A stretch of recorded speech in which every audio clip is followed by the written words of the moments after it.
So before I call upon the minister to also come and share your perspectives, the keynote address on the occasion, I just wanted to buttress the real need for the media, particularly in this COVID-19 era.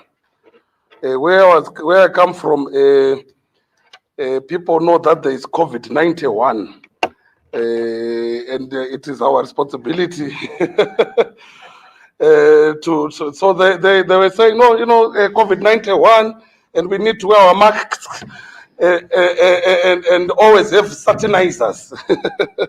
So it is absolutely critical that we have a media that presents information to the public. So, Honorable Minister, here you are in a meeting of journalists.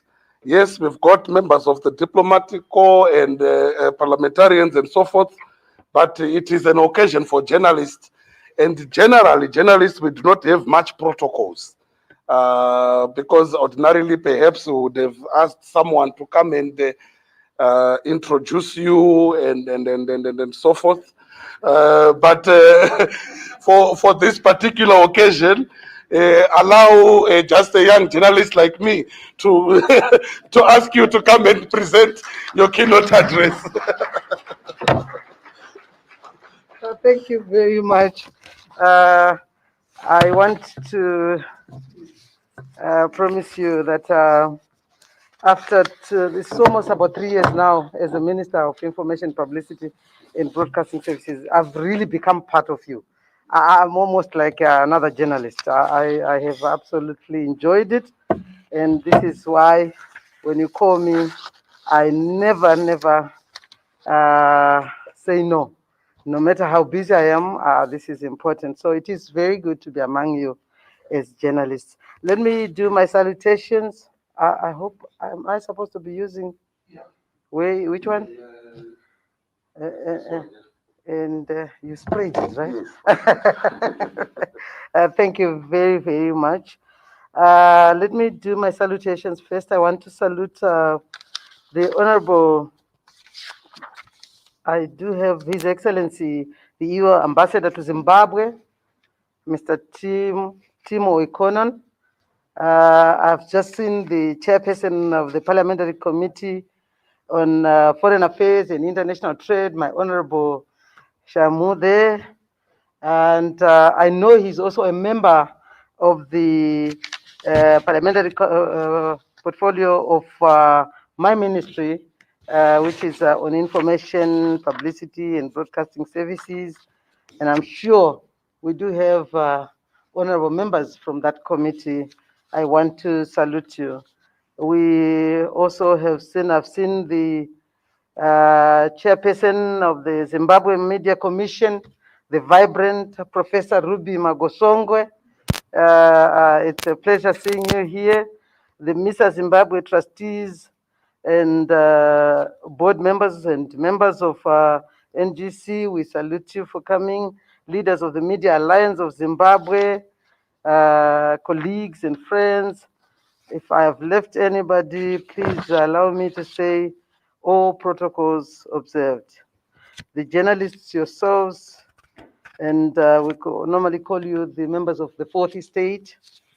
Let me begin my remarks by affirming the Zimbabwe's government commitment to the principles enshrined in the Windhoek Declaration, whose 30th anniversary signifies the journey that the global family of nations has traveled in pursuit of press freedom.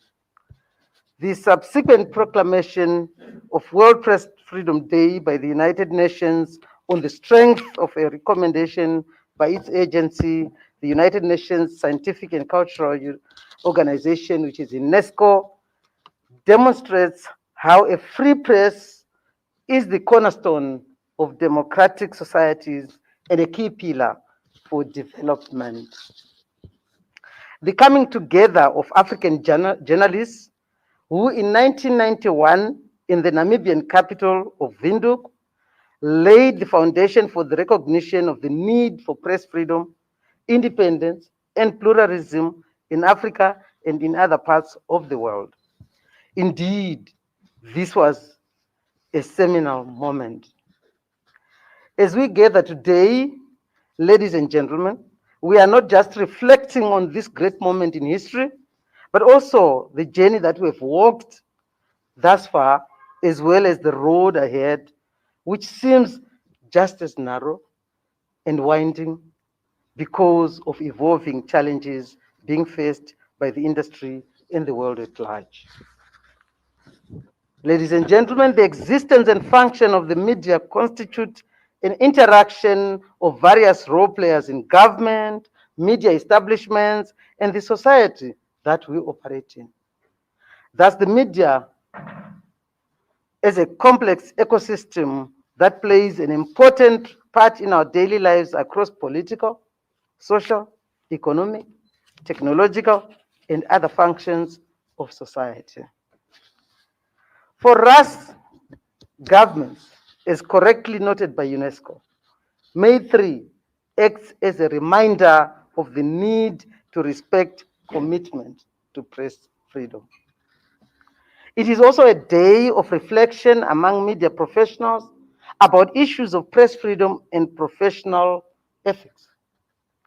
We also take a hard look at the structural support that is needed for the media to continue to do their work. These three, among other related functions, lay the foundation for continuous work towards bettering the media environment so that the media continue to play a positive role in society and help in the development and democratization of our country.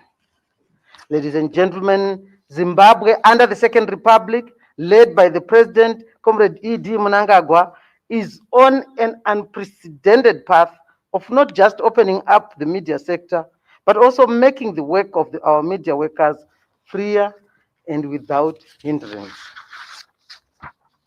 Over the past 3 years, we have recorded a number of milestones to benefit our media sector, and thank you very much, Pamaunganidze. He went through that. In 2020, we repealed the Access to Information and Protection of Privacy Act, IPA, which had been widely criticized for stifling media spaces in the country. Government enacted the Freedom of Information Act in July 2020, setting a whole new paradigm for media operations in the country. The new law provides citizens and media practitioners with the right to access to information as espoused by our supreme law of the land, our constitution. This is done through providing the legal frameworks and mechanisms for accessing information from public and private bodies. One such mechanism is the mandatory designation of information officers in all public and private entities that shall be responsible for handling information requests and disclosure of information to the public. Ladies and gentlemen, we have also amended the Broadcasting Services Act and set rolling a new wave of opening up of the sector, which has so far seen the licensing of new players in the broadcasting sector in the form of commercial television players, commercial radio, and community radio stations. Just 3 weeks ago, we launched the US $125 million digital switchover, and this is a program that will see at least 12 free-to-air television stations coming on board. Further, we have installed close to 24 transmitters that will see some areas that previously did not receive radio and TV signals getting information for the first time since the independence. For those who watched 2 weeks ago when Hurungwe doing exactly that. All this is taking place because of the commitment of the government, which is led by none other than Comrade E.D. Mnangagwa, our president. As we go forward, we are striving to make the media sector pluralistic and diverse so that every voice in this country will be heard, and these voices collectively constitute a community of citizens that talk to each other, talk development, and talk progress as we embrace a future full of opportunities.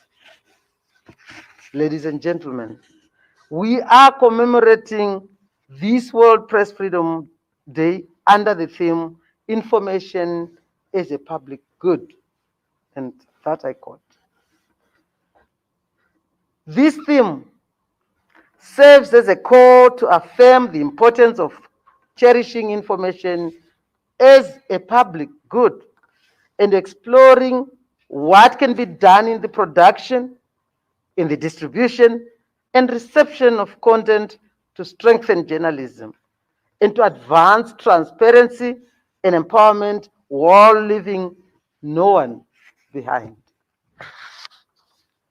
This theme was recognized as of urgent relevance to all countries across the world in the face of the changing communication systems that is impacting on our health, our human rights, democracies, and sustainable development. The past year, wherein we have battled the COVID-19 pandemic, I don't know the COVID-91, but we have the COVID-19 pandemic.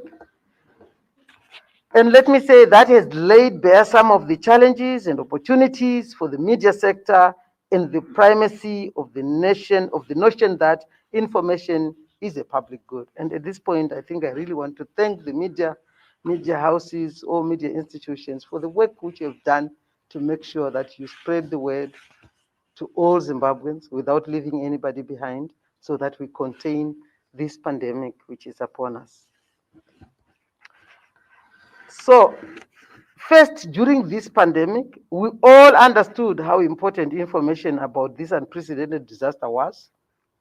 At first, we all knew very little about the disease, and citizens of the world held on to every little bit of information that they could read or listen to so as to make sense of the absolute disaster of the pandemic.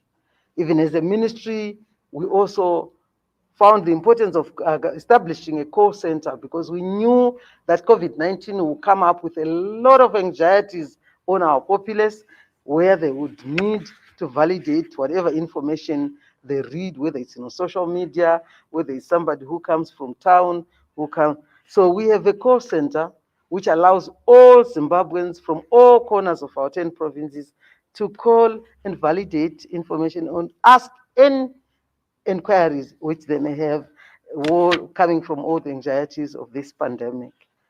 And that has actually been going on well. We have continuously received a number of calls in all languages. In most languages, actually, we have 4.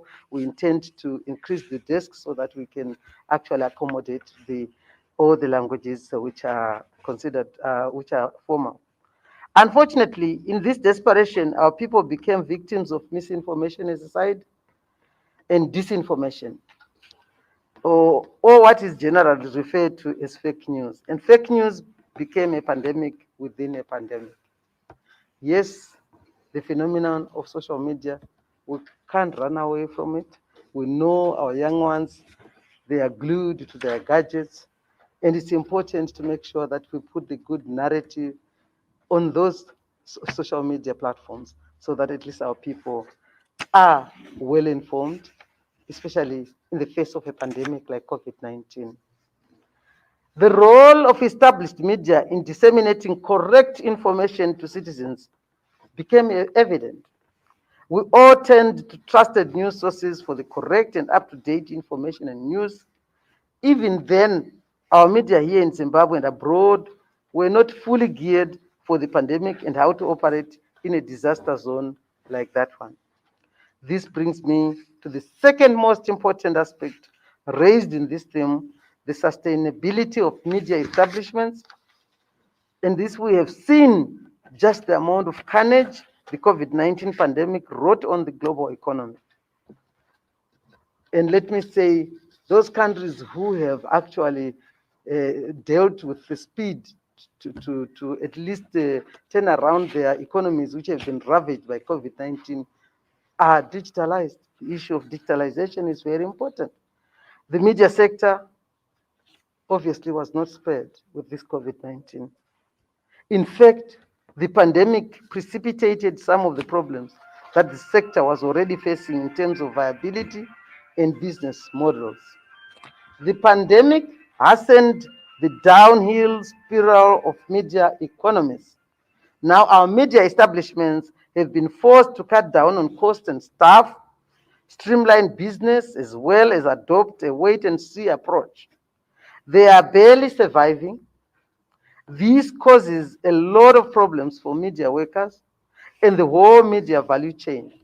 Indeed, it is hard when you do not know what tomorrow holds. As government, we have taken a robust approach to fighting the pandemic so that our populace is safe and no lives are lost unnecessarily. The current vaccination program, which also covered against the disease as we seek to achieve herd immunity.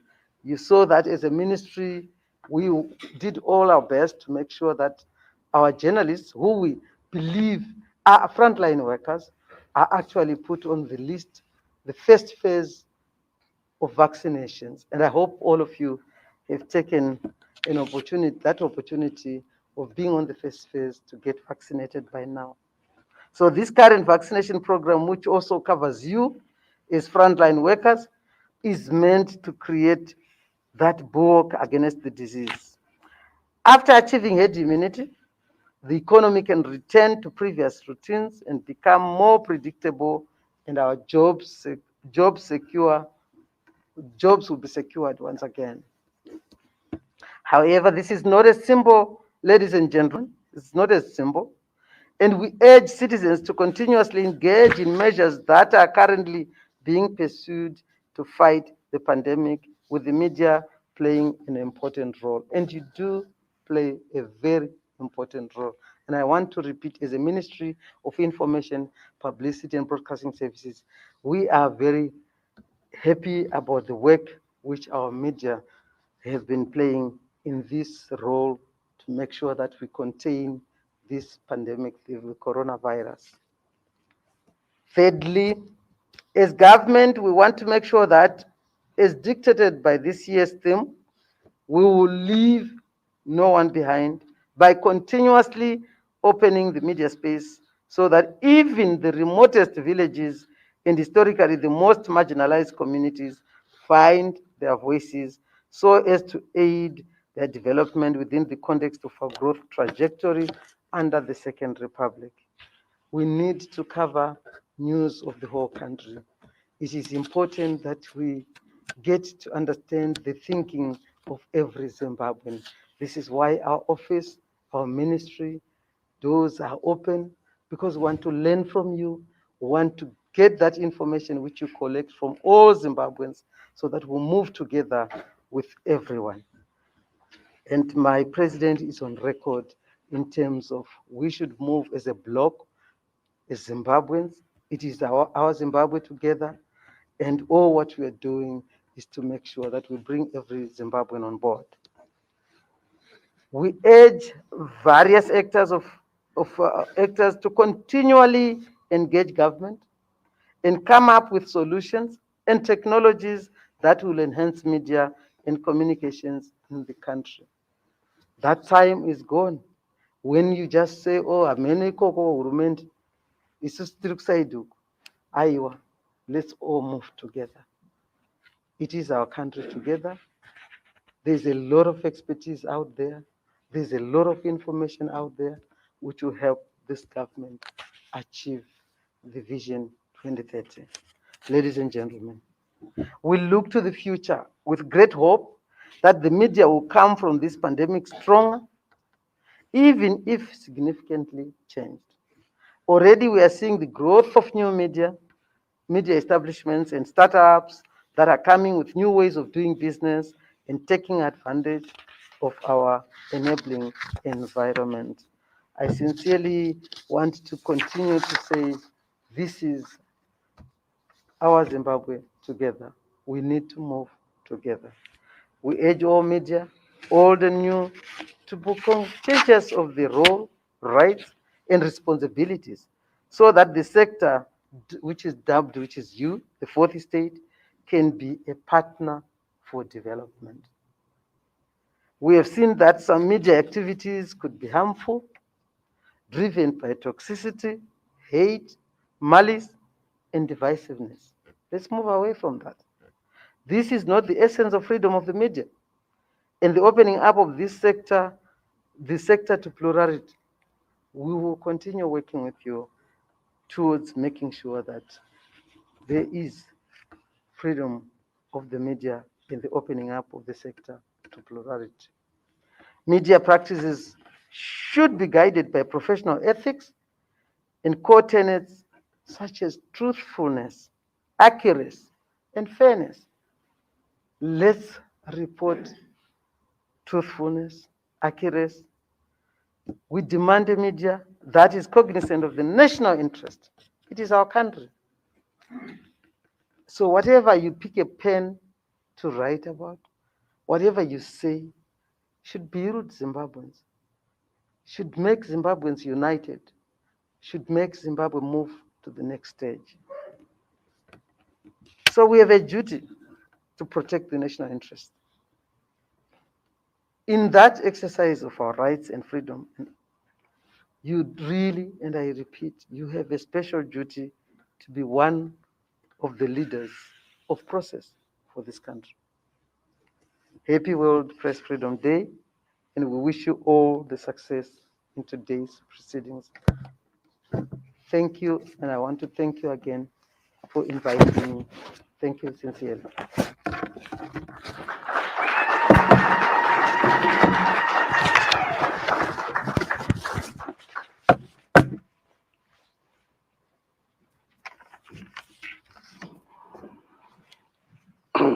Thank you very much, Honorable Minister, for those remarks. Chairperson, ndovaridza mhururu here. So indeed, it is true that it is the energetic, the vibrant. I don't know, you've been described as. Thank you, Chair, and also to acknowledge Commissioner Majome with the Zimbabwe Media Commission. Let me also take this opportunity, Honorable Minister, thank you very much for those remarks. This year's theme, the global theme, is information as a public good. And for us here, we have added that we want to have this information as a public good in pursuit of Section 62 on the right to access information. So as you were outlining the broad contextual environment and then so forth, as part of our program, we're just going to have just two very quick reflections by communities, by those within the communities, on whether we are actually realizing Section 62 and whether information is indeed a public good. So in just 2 minutes, 3 minutes, they will come and share their experiences on number one, the Freedom of Information Act, and also on the Section 62. So I have colleagues from the Zimbabwe Young Women's Network for Peace Building and from the Chitungwiza Residents Trust and Signs of Hope. May those quickly, the colleagues come and briefly share their experiences so that when you go, it's one thing to hear us in the media talking of our experiences, and definitely another to hear the citizens themselves. So very, very briefly, comrades. Thank you. Thank you, comrade. Pleasant morning to you all protocols observed. As CBOs bridging the gap between the government and communities, we still facing challenges on access to information, as the minister has rightly pointed out, that we should build our Zimbabwe together. We need to bridge that gap between our communities and the government by giving them correct and accurate information that is from reliable sources. And by reliable sources, we mean the government officials giving us correct information so that we can disseminate it to the communities that we work in. So we have ministries that are not open at all. The Ministry of Primary and Secondary Education, you write an information request to that ministry.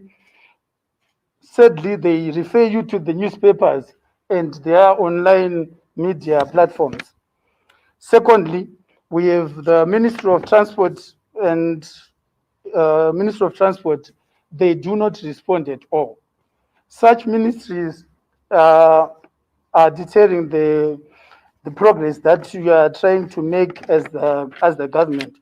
We have noted that we have very open ministries like the Ministry of Home Affairs and Cultural Heritage. They are very swift in their responses. The Zimbabwe Gender Commission is very swift in their responses. Another institution that you'll be surprised to hear from us to say if you request information, they give you information. The ZANU-PF, for instance, if you request information from that institution, they are very swift and they give you information. So we want the government institutions to be able to respond timely and giving us information that will help our communities to develop. So thank you for that.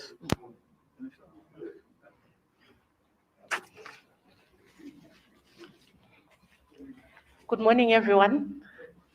Good morning, everyone. I would like to thank Mr. Zimbabwe for the opportunity for us to be here, all protocols observed. My name is Samantha Sivanda, and I come from an organization called Signs of Hope Trust.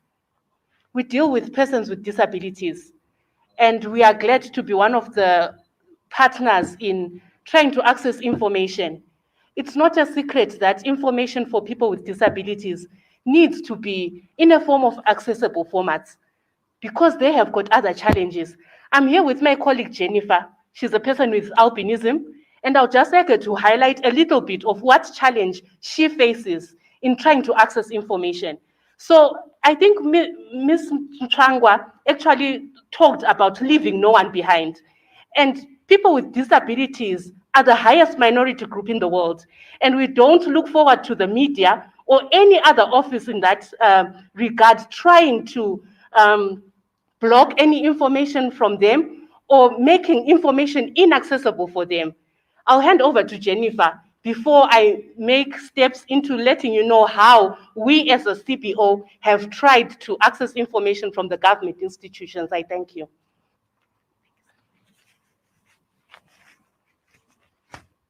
Okay, good morning all. I'm glad to be here, and I'm thanking Mr. Zimbabwe for inviting Signs of Hope Trust, and I'm head of services for Signs of Hope Trust. And I'm here to talk about accessing information for persons with disabilities. But I'm going to talk about my condition, albinism. As you know, albinism affects hair, skin, and eyes. And for me to access information, I need eyes to read whatever I'm going to, whatever information I'm going to access. And then you find out that COVID-19 information is being sent on social medias, on tablets. And then for me to access that information, I'm finding it difficult.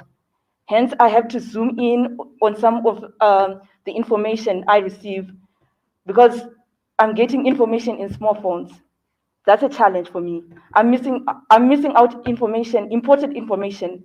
And then speaking for my other persons with albinism, who have a low vision, who can't really see, and then who don't have access to tablets and all, they are not getting information, and they're being left behind because of that.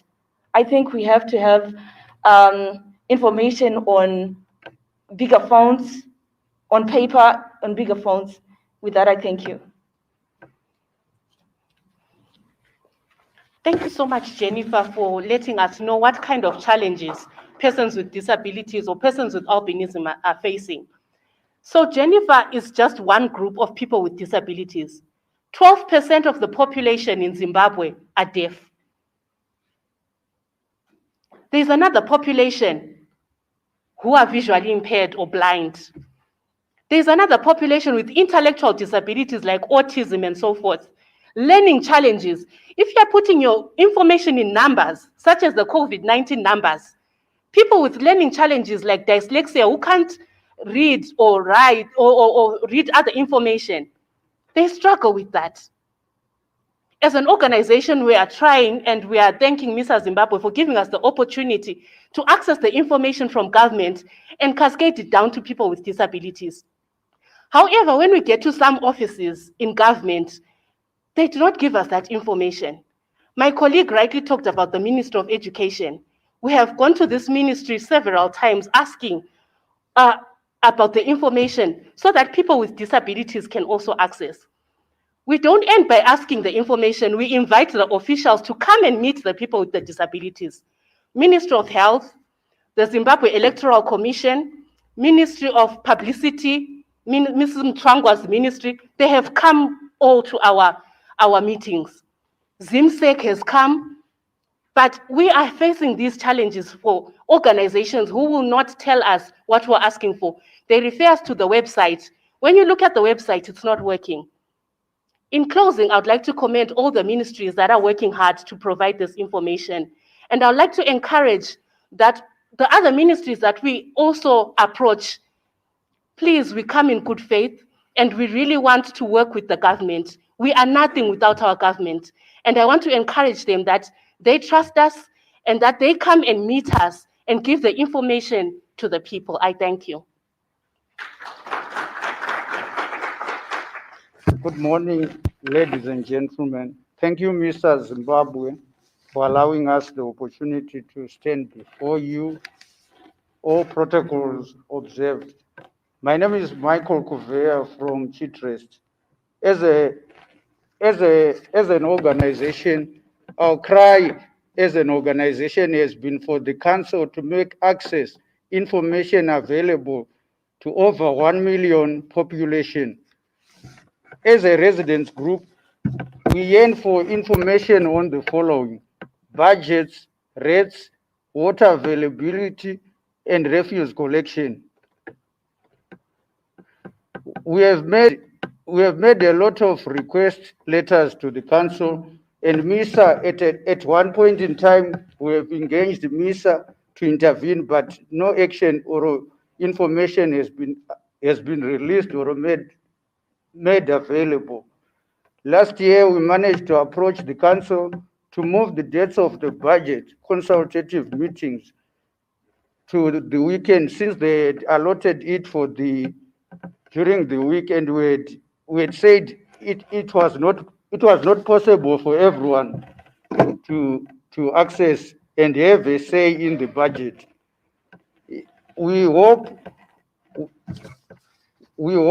this platform can help us as a council, because we are one of the most populous town in Zimbabwe.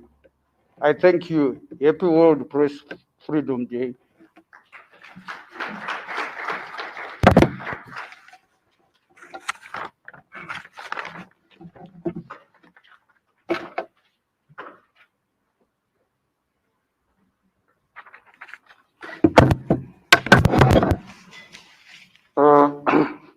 Thank you very much. I think, Honorable Minister, you are taking note of some of the experiences, some positive, some not so positive, and areas that we can help our communities and our citizens from various spectrums, persons with disabilities, general residents, and citizens at large. And it's also good that we have the Zimbabwe Media Commission, which in terms of the Freedom of Information Act can receive appeals from those that would have been denied information. And there's that need for that coordination for those lived realities. Thank you very much. I think we want to really just rest with our program so that we can just get into networking and so forth and real engagement. Yes, Chairperson.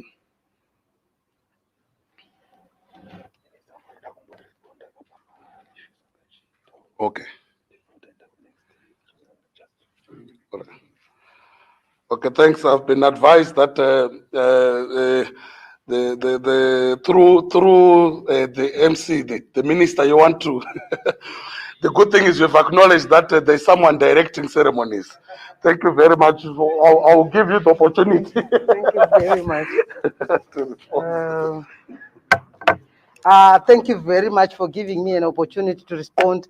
First of all, let me thank you, Misa, for organizing the people to come here and to share these experiences. I mean, I think these reflections are very good. And as a ministry, we are always happy to get this kind of feedback. Thank you. I want to thank Misa first for bringing these people here who have given us these reflections. First of all, it was the CBO, and they are working hard. And I want to thank you all, those who have come to speak. You are doing a good job, and this is precisely what the Second Republic is all about, making sure that information is taken to bridge the gap between government and community, and for articulating those challenges which you are finding in trying to access information. We are the Ministry of Information, Publicity and Broadcasting Services. And together with all the others, MISA, the ZMC, we are all working together to make sure that information is accessible in this country. And I want to say we have a president who is a listening president. You've seen him actually going to all communities so that at least he can understand, get first-hand information from the people. Issue of correct and accurate information is what we stand for. We are there. This is what I was talking about when I talked about the toll-free call center, which was established during this COVID-19 to make sure that we validate. Our people have got an opportunity to validate all the fake news which they read on social media. So we have had also the challenges you are getting in terms of primary and secondary education. We know these are issues which are very close to our heart, especially with COVID-19 lockdown. Keeping children at home has not been the easiest thing. And also the fact that there has been a spike in certain schools. I'm sure a lot of parents, a lot of people out there would like information timely so that the anxieties can be laid down. So we will, together with the primary and secondary education ministry, we'll be working together, and I'll take some of the issues which have been raised today to my colleagues. The issue about referring, we haven't had those who have got problems of the small print. What is their reflection on what has been coming out on ZTV, on the television?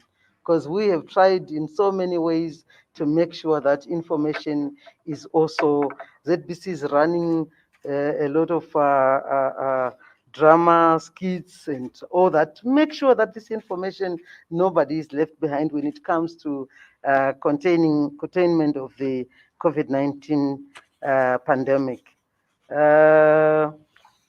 There is another, I've understood very well from the lady who spoke. Is it Jennifer? And thank you very much, Jennifer. I actually work very closely with the people living with albinism myself, out of interest, and I'm happy to say we would like to treat every Zimbabwean equally the same way. And the issue of low vision, in low font, I mean small font which you are not able to read, I will take that up. That there's need to get bigger font so that you'll be able to access again. But in terms of what comes on the television, you know, it's important. Even when you saw the National Development Strategy 1, the Minister of Finance went further and actually translated the whole document in the 16 official languages without forgetting the sign language, which was put on DVDs, because we don't want to leave anybody behind. And then the issue of, and we, as a country, we want that 12% of people who are deaf to be able to also, so there is actually documents which are put in braille, so for the visually impaired. We need to access information on COVID-19. I've taken note. The Ministry of Education continues to come up, the Ministry of Primary and Secondary Education. I've also taken note that you have been having challenges, having them to your meetings to explain certain issues. I know they are overwhelmed. They are dealing with a lot of things to make sure that all our schools, their standard operating procedures carried out to contain the disease, the COVID-19. So I really want to thank you for raising some of those issues. And then Michael spoke from Chitrest. You spoke about your cry that you are not getting information from council. I think this is a cry which, even as a Ministry of Information, we get a lot of requests. People call through to say we don't have enough information as to the budgets of the local councils, and they want to know also how they raise their rates, issues about water availability, picking up of beans, all that. Those are issues which I think together is a platform. MISA, although you have said you've gone to them, they intervened and nothing came up. Let's work together and make sure that we make it possible for the our people to get information. So this platform is very good, Misa, and let's continue to work together and make. So I've taken note of most of the issues which have been raised here, and once again, I want to thank you. Thank you very much.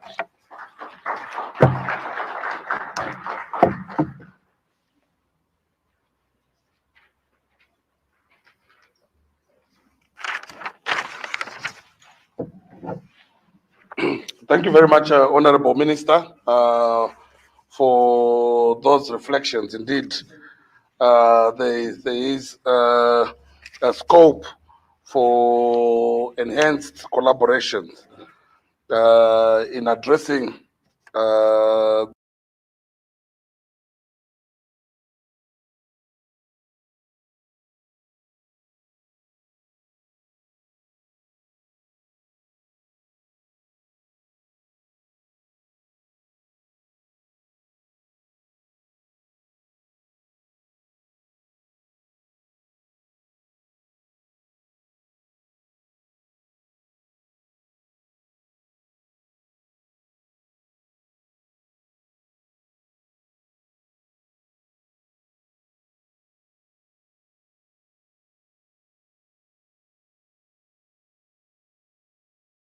there is a scope for enhanced collaboration in addressing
scope for enhanced collaboration in addressing